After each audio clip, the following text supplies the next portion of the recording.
দেখুন আমি যখন আমার হাসব্যান্ড জানে, আমরা সেপ্টেম্বর থেকে জানি যে আমরা একটা প্যাজেন্টে যাচ্ছি সামনের বছর এপ্রিলে, এবং এপ্রিল আমার জন্ম মাসও। এবং এপ্রিল আমার জন্য অনেক বড় একটা বিষয়। এপ্রিল মাসে আমার জন্মদিন এবং সেই মাসে আমি একজন বিউটি কুইন হয়েছি।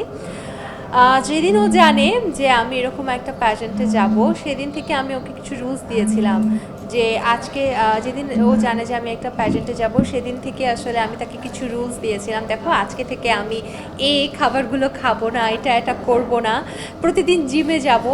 সো সে অনেক সময় অফিস থেকে এসে আমাকে জোর করে জিমে নিয়ে যেত, যে আমি একটু টায়ার্ড হয়ে যেতাম না, চলো জিমে। সকালবেলায় আমি ওকে বলে দিয়েছিলাম প্রতিদিন একটা করে ডিম সিদ্ধ খাবো। সকালবেলায় সে আমার জন্য ডিম সিদ্ধ রেডি করে তারপর অফিসে যেত।